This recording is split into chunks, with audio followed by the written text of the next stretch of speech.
Yes. Thanks, John. Appreciate that. A couple of questions. Going back to the standards on the that you were talking about, are you going to be working on putting together the oversight group using various stakeholders and make sure that you get everybody at the table to make those decisions on what kind of standards you're going to adopt in the future, especially under the key recommendation under the AB 127 report? So we're referring to the professional standards program. Right. Well, the standards that we're upholding are the ones that are already in law and statute by the state. And the key part of this program is to ensure that we are doing that. And it's very clear, as I talked about over the last 2 years, that we have found deficiencies in the department's program, very key deficiencies. And when I say standards, it's talking about ensuring we have consistent adverse actions being applied across the state, not inconsistent adverse actions, which has been occurring. Right now, I have to rely on retired annuitants. Many who have been retired for over 10 years are not current in training and administrative investigations. What it's creating are insufficient investigations that, again, put employees in jeopardy, and honestly, from the state's perspective, don't bring forward our best foot in cases. We now have, which we didn't have, of course, years ago, the peace officer and the firefighter bills of rights. These are very clear laws that are required, and it's important and incumbent that the state gets it right for the protection of those employees' rights. And, of course, for the protection of the state. So I want to ensure that the individuals within this program provide the right consultation and support to the department as a whole. As I talked about, for me, the key stakeholder here has been engaging with our labor and all of our managers, employees in the department as we bring this forward.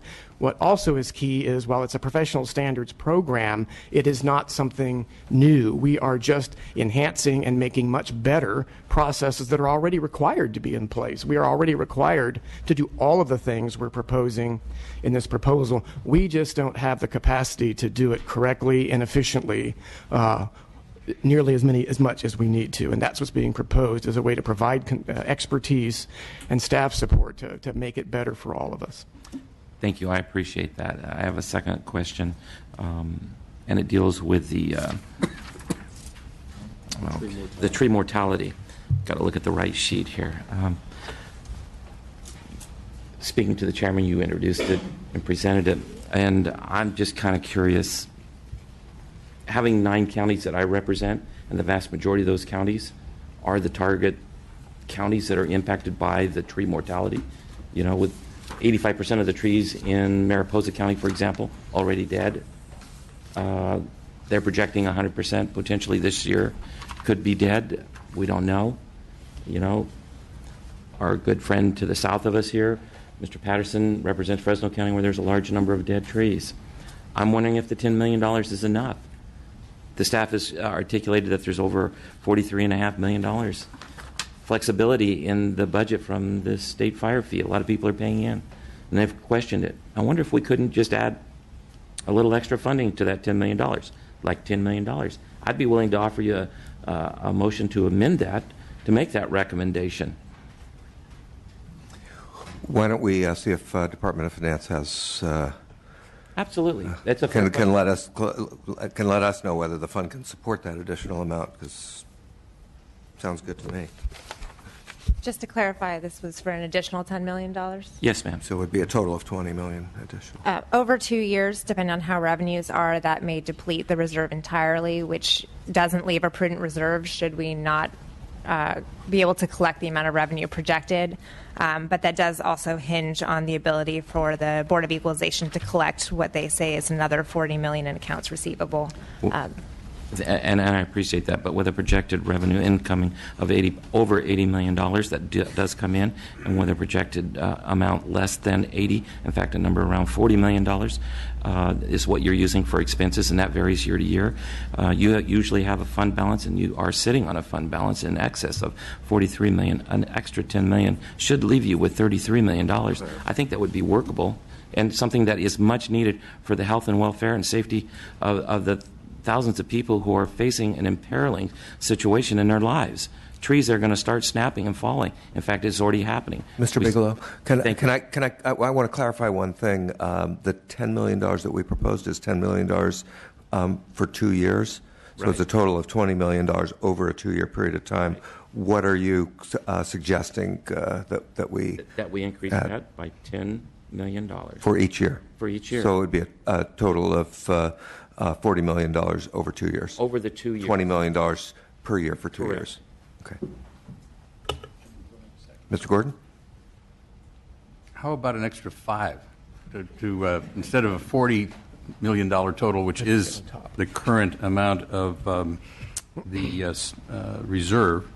What if you did, instead of $10 million a year, we did $15 million a year, and we spend 30 of the reserve?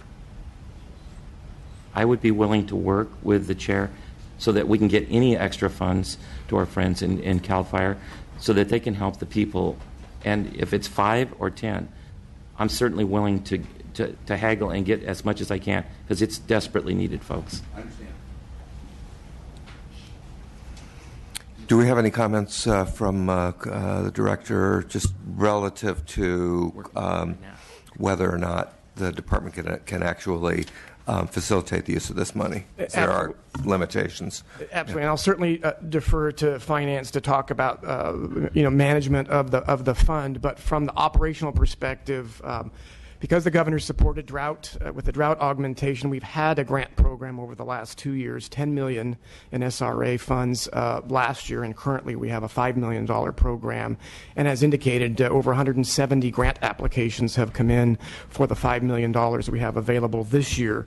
Right off the top, we allocated 19 critical projects. Were within the 6 most impacted tree mortality counties, and those are off and running and working. But clearly, and that was for $1.7 million, so we've significantly reduced the amount that's available statewide.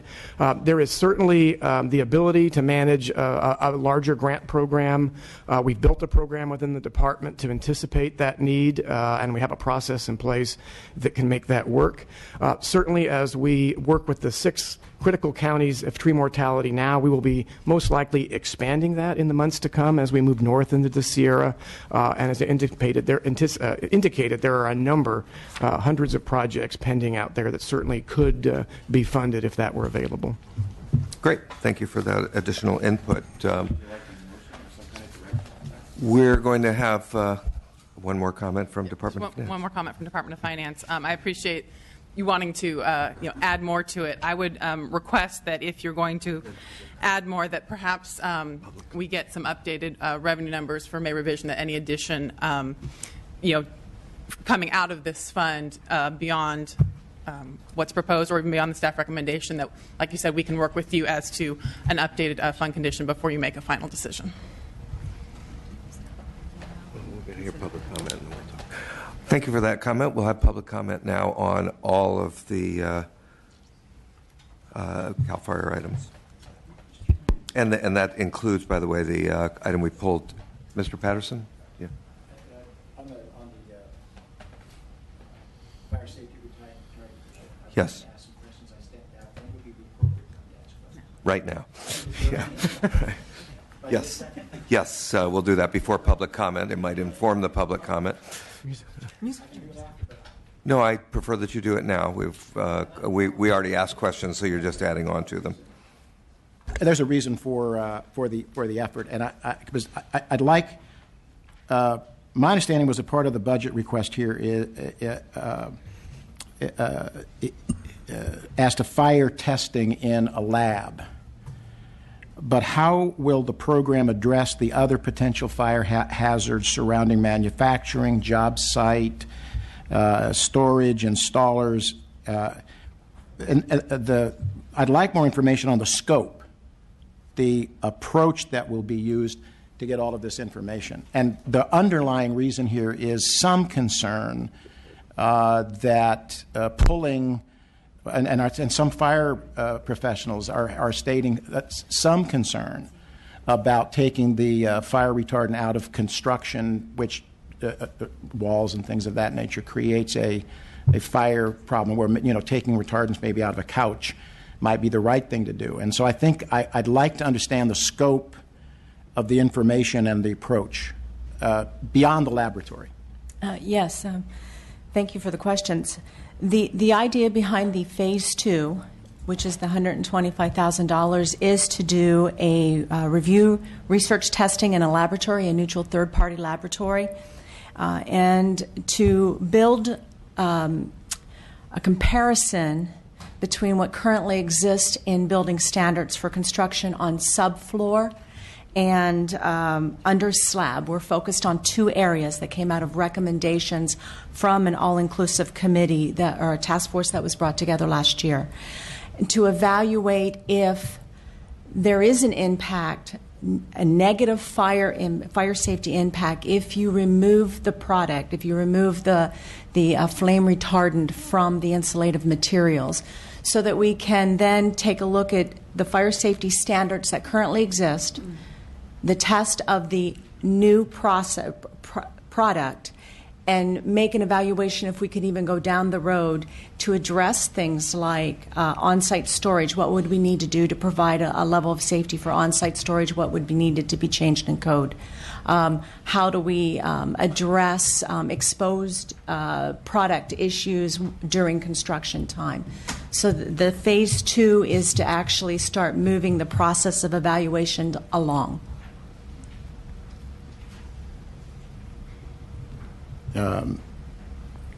So this testimony right here was to inform me on the scope and the approach, more information on that. I could have read that in the report. I guess I'm confused by... Well, maybe I'm misunderstanding it. You're going to do lab testing. Right. Are you going to do field testing?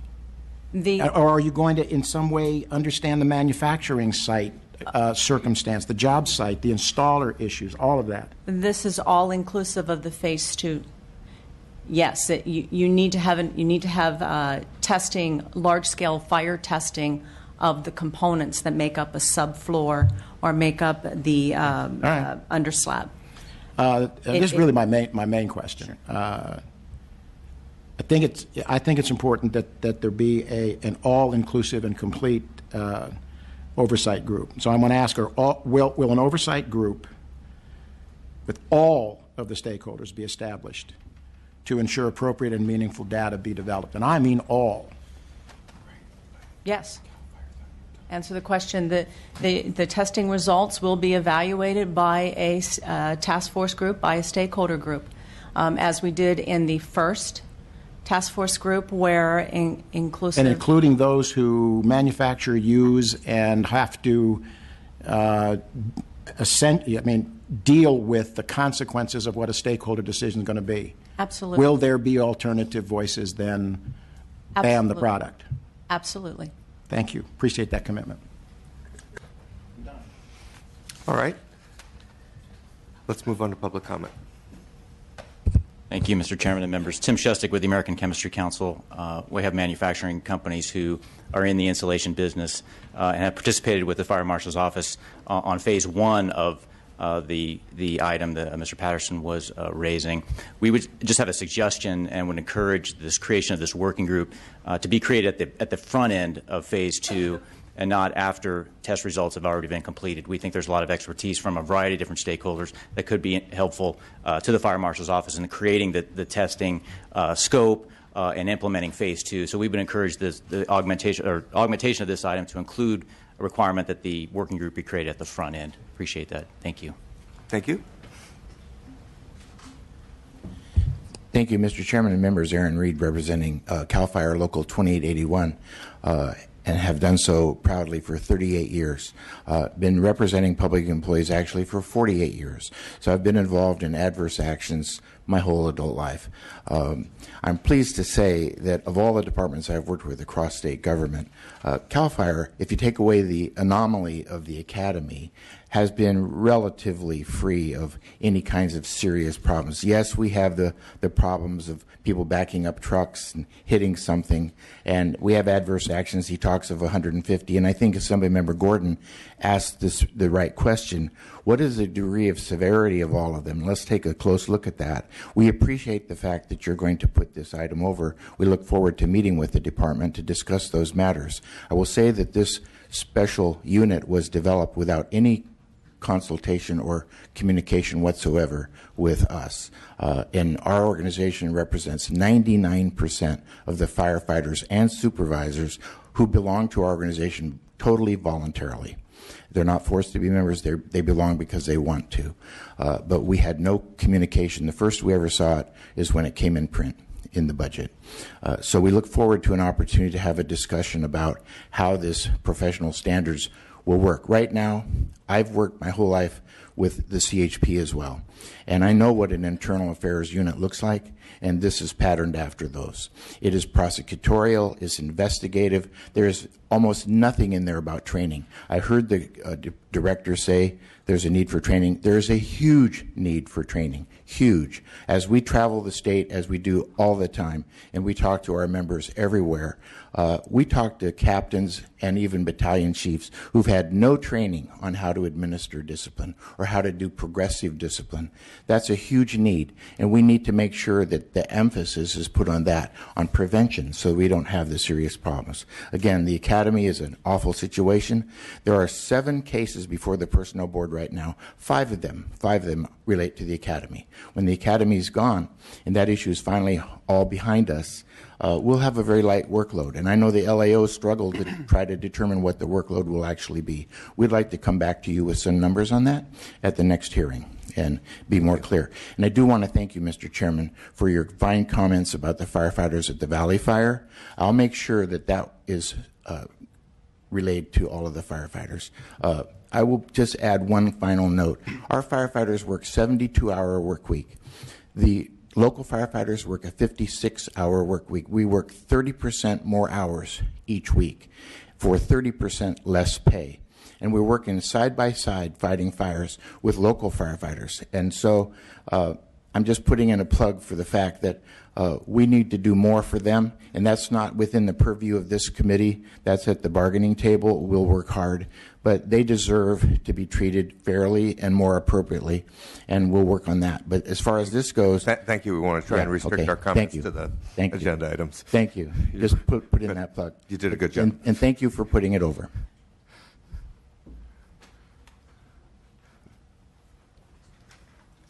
Morning, Chairman Bloom, members of the committee, Paul Mason for Pacific Forest Trust, and I just wanted to speak in support of the State Responsibility Area Fee Grant Program. And frankly, Assemblyman Bigelow really captured much of my core comment, which is that it should be at least $10 million a year. Frankly, it should be quite a lot more than that. The scale of the problem out there in the landscape right now is colossal, and a grant program where we are returning these fees that are paid by people in the state responsibility area back to projects to help reduce risk in the state responsibility area, I believe is one of the more appropriate ways that we could be using those funds. It's visible to the fee payers, provides that benefit. And I would just close with one other observation, and that's that we're talking about this relatively modest amount of money left in reserve. You know, the governor's budget proposes using a significant amount of the SRA fee to fund positions at CAL FIRE that have historically been funded from the general fund. It may be appropriate to consider funding those from the general fund, which has a good fund balance this year, and using more of the SRA fee as a grant program back to the SRA. So that's certainly within the realm of possibility that I suspect all will be better informed after the May revise when we have a better sense of what the actual numbers are. But more money to this grant program will be very useful. Thank you. Thank you. Julie Malinowski-Ball with the California Biomass Energy Alliance. Actually, we agree with the Pacific Forest Trust that we support the allocation for the SRA fees and would probably support even more. What's happening in those projects is a lot of material is being generated that needs to be disposed of in some manner, and my biomass facilities are primed and ready and able to take as much material as you can get out of the forest on this.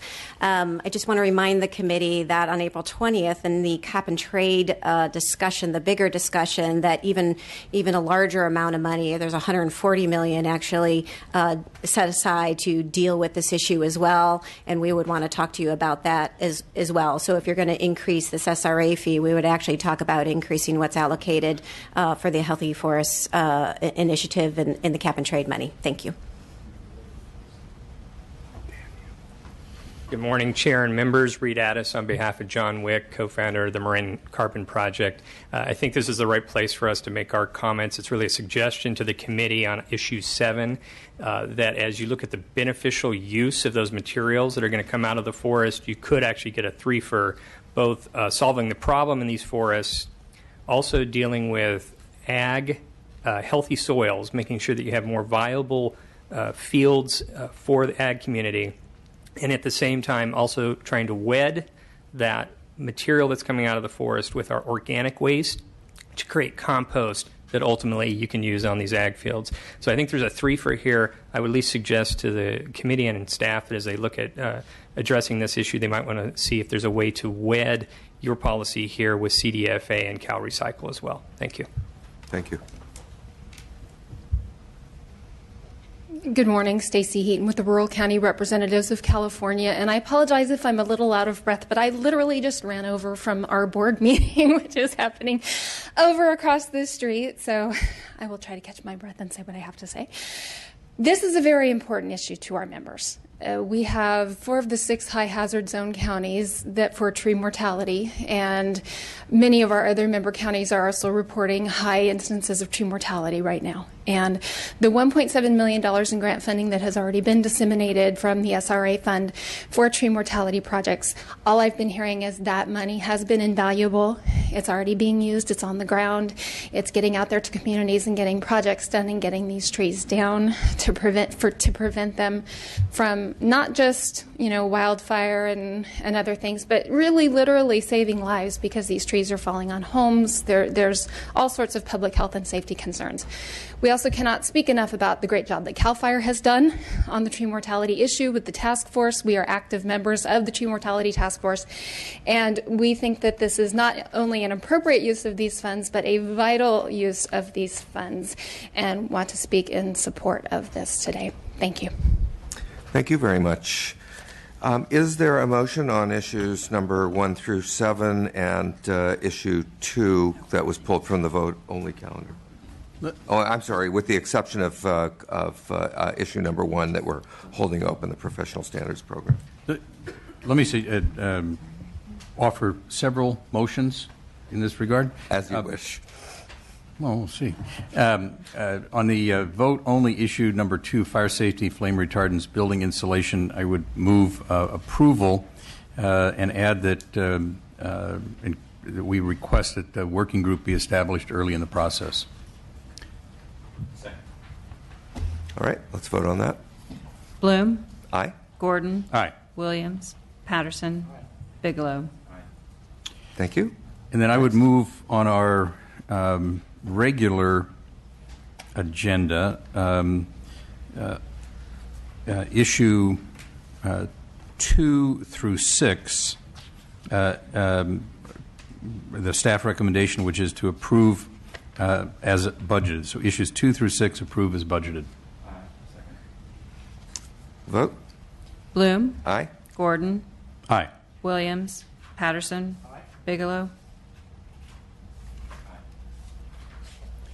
And then finally, on issue number 7, the tree mortality crisis, I would move that we approve $15 million per year for a 2-year period from the SRA Fire Prevention Fund, and that we also revisit this issue following the May revise. Second the motion. Great. Let's vote. Bloom. Aye. Gordon. Aye. Williams. Patterson. Bigelow. Thank you all. Thank you.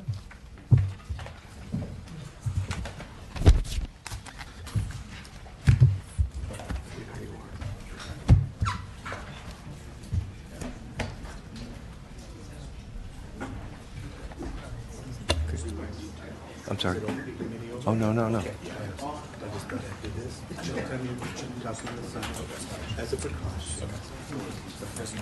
Okay, thanks.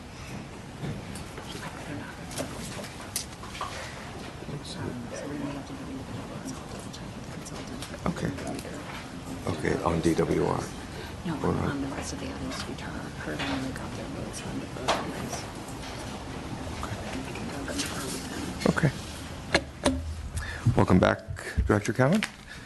We're going to hear now from Department of Water Resources. We have, looks like 7 issues in total. 6 issues. Please proceed. Good morning again, Chair Bloom and members. I am Mark Cowan, Director of the Department of Water Resources. Let me just say I think the staff report in the agenda is accurate and complete, so I will attempt not to repeat as much of that as I can in the interest of time. Thank you. We have 6 issues before the subcommittee today, and I'll go through each of them now. Is that the request of the Chair? Okay. Yes, please. Thank you. The first item is general fund restoration for our flood management programs. This is an $11.5 million general fund request that includes funding for... I'm sorry, but I'll be back. Okay, cool. I'll try this one. Just briefly, I believe we've made great strides to improve our flood control system in the last decade, thanks to funding from Propositions 1E and 84. In 2011, during the state's fiscal crisis, we saw a general fund reduction of this $11.5 million funding for operation and maintenance of the state flood control system. In 2011, as I said, the funding for operation and maintenance was reduced by $11.5 million. Restoring that general fund is now necessary if we're going to avoid deferring maintenance and losing some of the gains we've made from these past investments, and of course failure to adequately maintain levees, channels, and flood control structures for which we have responsibility leaves the state liable to damages for that flood control. So we urge restoration of that $11.5 billion to our flood programs. Issue number 2 is updating the California Water Action Plan to guide state investments. California Water Action Plan is a relatively new policy document produced by the Brown administration. This request is for $1.15 million over 3 years to help guide implementation and updating of the California Water Action Plan and to prepare a state investment strategy and finance plan. I think the California Water Action Plan has served California very well. It's been a very useful policy guidance in a lot of different actions. I think it describes fairly completely and with clarity what the administration's goals and proposed actions are in the water management arena, and it served as a basis for the administration's participation in developing Proposition 1.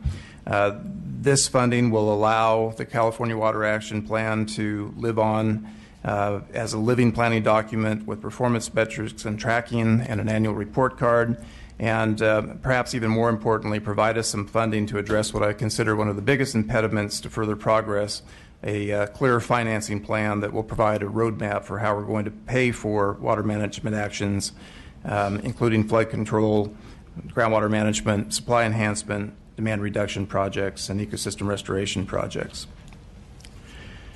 Issue number 3 is a couple of different data programs. As we spoke about in the earlier drought panel, I think we all understand that more accurate information, more useful information is going to be necessary if we're going to improve water management in California. This proposal is for $2.35 million and including funding for 8 existing positions for 2 discrete data management programs. First, to allow DWR to take over work that was initiated by the U.S. Geological Survey on the National Hydrography data set, which would essentially enable us to provide a high-definition mapping of the state's waterways, which is useful for collaborative work with federal, state, local agencies on flood control improvement projects, stream restoration projects, and other programs. The second discrete ask is for funding to renovate and upgrade 30 existing stream gauges in a number of major rivers and watersheds throughout California. These gauges must be renovated due to safety issues if they're going to continue to operate. And, of course, maintaining these continuous water data records is vital over the long term. These long-term records are extremely important to us in managing the state's water resources. The fourth issue is funding for climate change adaptation. This is a $2.5 million request that includes funding for 7.5 existing positions. The Department of Water Resources has been a leader on providing information for adaptation to climate change for the water sector in California. This funding will allow us to continue the work that we've done over the past 4 years, thanks to Proposition 84 funding, which is no longer available. So we seek this general fund program in order to continue this important work that will allow us to work with local agencies to adopt the appropriate guidelines so that our programs as well as local agency programs adapt appropriately to climate change. The fifth issue is our critical water shortage management program. I think this gets to the heart of some of the discussion we had earlier in the drought panel. We're seeking $550,000 to fund 3 existing positions to help us carry out our critical water managed shortage program. One of the lessons that we've learned, of course, is that during the last drought, we produced a drought contingency plan. That plan was largely shelved, and we did not take the appropriate action to implement the proposals included in the plan. So we're asking for this more permanent program such that we can update this plan, set guidelines and standards for appropriate drought contingency planning at the local level, and continue to update the plan over time to prepare for the inevitable future drought. The last issue is perhaps the most interesting issue for the committee today. We're seeking 38 permanent positions to carry out the preliminary design phase activities associated with the Delta Habitat Conservation and Conveyance Program. To avoid any confusion, this is the same program that would serve as California Water Fix if that project is approved and adopted by all the interest included in the project. We would not fill these positions until CEQA and NEPA are completed, of course, and the Delta Conveyance Project is approved. I understand the committee's reluctance to provide disposition authority ahead of completion of the planning. We've got one chance a year to request these positions, and of course, any delays due to lack of adequate staff will prove very expensive ultimately to the total cost of the project. So that's why this request is before you. Our current schedule would have CEQA and NEPA processes complete in September of this year, and our water rights process before the State Water Resources Control Board is scheduled to continue through at least December of this year. So my request to this subcommittee would be to hold this item open, allow the administration the opportunity to consider the schedule and our need for this position authority in this budget year, and work with the committee to modify this request. Thank you. Does LAO have any comments? Thank you, Rachel Ehlers, LAO. We didn't identify any concerns with any of these proposals. We would note on issue 5 in particular that this reflects one of our recommendations too regarding drought, to start identifying activities that have been funded as short-term emergency response, be a little bit more proactive rather than reactive. So that one in particular we think really makes sense, but didn't identify concerns with any of the others. Thank you. Department of Finance, comments? There are none. Mr. Patterson, do you have any questions? All right, then we'll take public comment if there's any.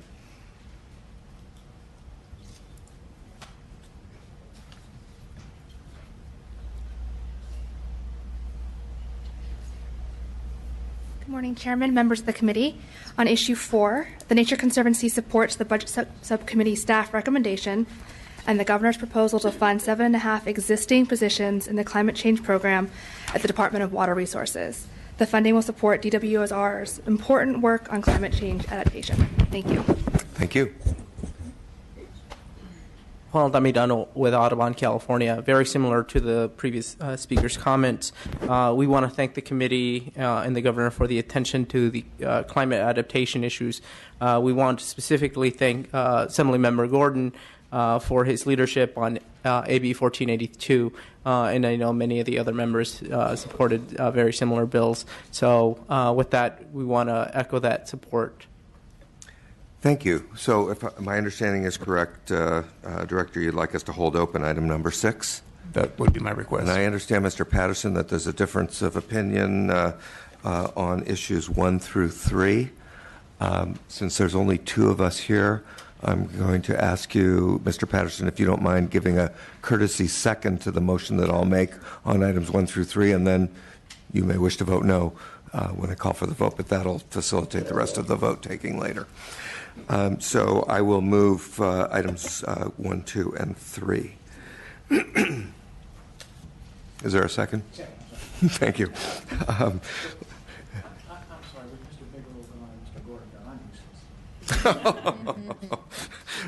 That's when we're supposed to turn the mics off. Thank you for that courtesy. We'll vote now. Bloom. Aye. Gordon, Williams, Patterson. No. What? No. Bigelow. And now items 4 and 5. We'll hold open number 6, but items 4 and 5, I'll move that. Second. Vote. Bloom. Yes. Aye. Gordon, Williams, Patterson. Bigelow. Thank you very much.